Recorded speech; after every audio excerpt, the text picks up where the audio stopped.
Hi, welcome to my super easy beginners tutorials. Today we're going to have a go at some silhouette figures on a beach. So I'm going to start to tackle figures. People get scared of figures and there's absolutely no need to be scared of them. I am using Saunders Waterford cotton paper. It's about 5.5 inches by about 7.5 inches, so it's nice, small and manageable for you. I've got a cotton palette here, which I'll pop a link in the description, but I use the same colours all the way through the whole of this series. So you get to use the same colours and get used to them. I'm using 3 brushes. I have a round number 10, a round number 6 and a rigger size number 2. So what I'm doing first of all is mixing up a dark, because I haven't got a dark within this palette. So I'm using ultramarine and burnt umber to make a nice dark black grey ready for my silhouette. So I'll just give my brush a rinse out. Everything else I'm going to use neat from the palette. So check it's nice and clean. This is my round number 10 and I'm going to come on with a bit of water. We're going to get a background wash on here. Now I've purposely left a few little gaps and you'll see why as we go along. So I'm going to pop in a little bit of cadmium yellow. So this is the yellow that I've got, so I'm working with it. Raw sienna would be very nice as well for any sort of beach or water scene, or yellow ochre even would work quite nicely. Rinse my brush out, dab back into clean water, and I'm going to come into the cerulean blue. Now that blend where you're getting a little bit of green is fine because it is water and water can be green. So I'm going to go with that. There is a little bit of sky up here. So this is the water that I'm capturing here, and I've got some little bits of dry. Those dry are going to be highlights that I want to keep. I'm going to come into some cadmium red. So what I want is to give a bit of a blend and a bit of warmth. So you'll see that I'm blending quite a lot on the paper. So I want this beach to be a bit warmer at the front. I'm going to take a dab of that cadmium red and bring it into the blue at the top for the sky. If I dip straight back into that cerulean blue, I can just give it a little bit more blue at the top. Dip back into the cerulean blue here, because the blue and the red and the yellow mixed together will make brown. So we're mixing on the paper. It's something I quite like to do. I think it gives a bit more vibrancy, a bit more fluidity. You're less precious with your marks then as well. I'm just going to pick up a little bit of this dark. So that is a mix of burnt umber and ultramarine, and I'm just going to start to sweep some of that through, keeping it more towards the bottom area.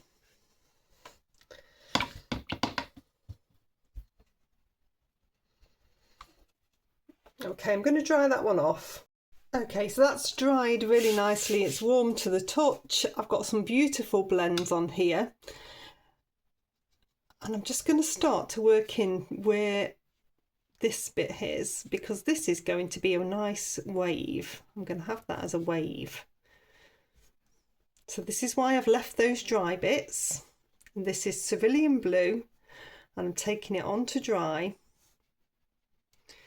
with my number 6. You can see I've now created a wave crashing here. I'm going to pick up my number 10. I've wet it. I'm just going to wet underneath that. So that's given it somewhere to flow. So the water's come to about here, but this wave, I'm going to keep that blue up there.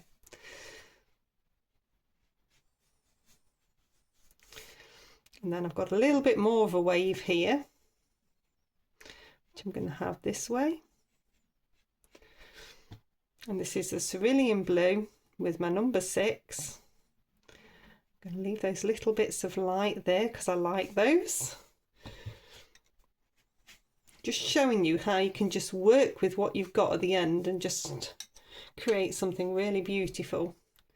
I've got a little bit of light here that was dry. I'm going to pop a little bit more in there and then just wet underneath that.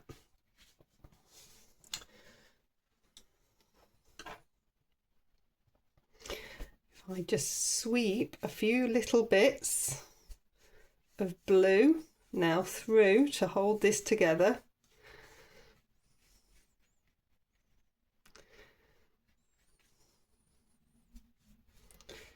That's going to come together as the water really nicely. This is just a dry brush. I'm just going to manipulate this edge a little bit, just so that I've got a proper horizon there. Just bringing a tiny little bit of that colour just over there. I want it to be quite pale in the horizon.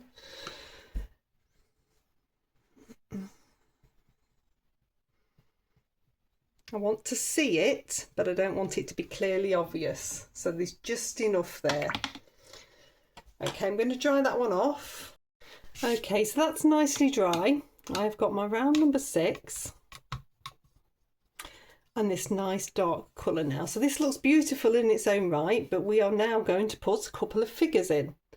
So I'm going to start by just creating a couple of heads. So dotting in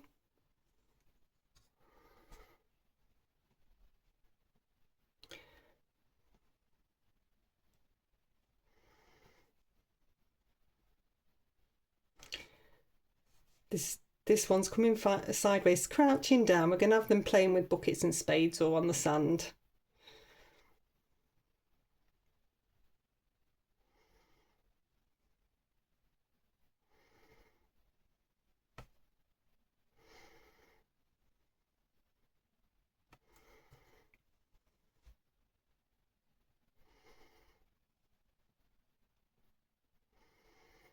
So I'm doing sort of little arms and then I'm working down. When the silhouette, you don't always see everything.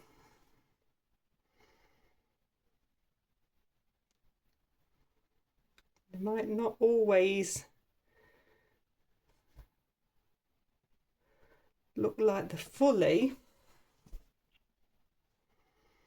visible, if that makes sense. So I'm going to put a little bucket here. Because these are children, they've got bigger heads and smaller bodies. That's what makes them look like children. If I wet my brush, dab it off, then the first thing that I'm going to do is just sweep at the bottom. So that's going to start to ground them in to the surface. You can fiddle a little bit. You can go down to a smaller brush if you want as well. Just all I'm doing is tweaking. I'm tweaking to get a nice shape.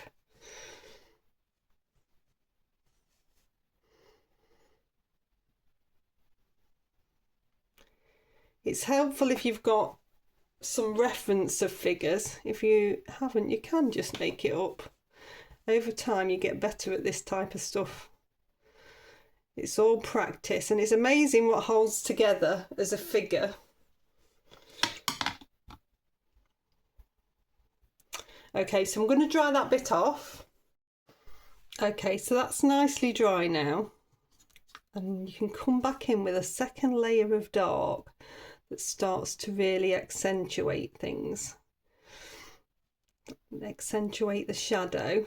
Accentuating the shadow always helps to make it look properly like a 3D form and a figure. So I'm going to have this one with the leg laying down on the beach. A little bit of shadow on the bucket and spade. Put this face into shadow. So you can see I'm keeping the shadow on the same side. We're keeping the shadow to the left hand side.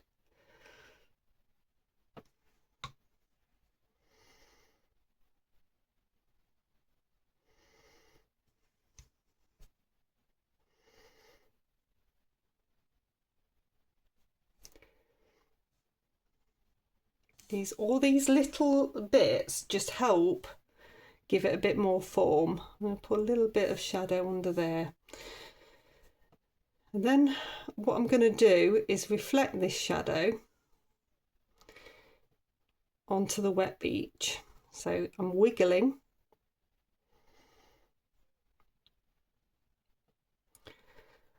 horizontally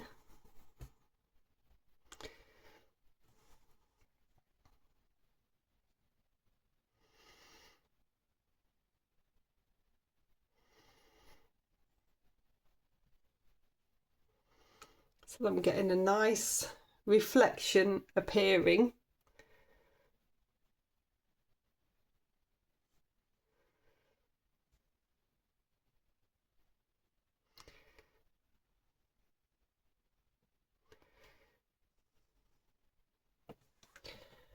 That helps everything to be grounded. So I'm rinsing my brush out, I've dabbed it off, and then what I'm going to do is just with a damp brush is pull some of that paint outwards. So this brush isn't wet, it's damp, so it's just shifting the wet paint a little bit. If you come in with a wet brush, you'll watermark it, so you definitely want it to just be damp. It just helps to create a surface. You can pick up a tiny bit of colour, dab it off, and bring a few more shadows through. I'm dabbing off because I don't want too much to go onto the dry paint and watermark it. But all of this helps it feel like it's the surface of the sand.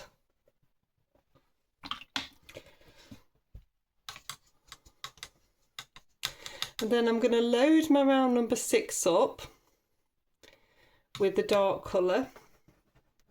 I'm going to keep it nice and flat. I'm just going to scrape along. So this is dry brushing and I'm catching the surface of the paper. So it's giving a random effect of a bit of texture and a bit of dark just in this foreground section. So totally flat. You can't do that if you've got a knot paper, though it won't catch. It just looks quite rocky. Can fiddle with it a little bit with the brush. It's just giving me a bit of foreground detail. So I'll dry that one off. So that's nicely dry, and I'm just going to come in with a bit of that dark grey mix and just make some of these rocky bits a little bit darker. So they stand well against the silhouette of the figures. So I've just got 3 in there. And there we go, that's finished. So it just shows you how you can get a very simple wash, leaving some gaps of dry to bring in some breaking waves. Shows you how you can be very simple with a silhouette of a figure. And as long as you start with the dot of the head and the curve of the back, and just try to get in a bit of a proportion. You can always copy something and just have a go at getting that shape in. The more that you do it and the quicker you are, the more you'll see that it stands together as a figure. No matter really what you do, it will stand together. Your brain will connect it and say that's a figure. I've showed you how to ground those figures on a surface, how to give a reflection, and how to give a bit of detail into the foreground. So I hope you've enjoyed it. Please do like, subscribe and share. I'll pop another playlist here and a video here, and I shall see you next time.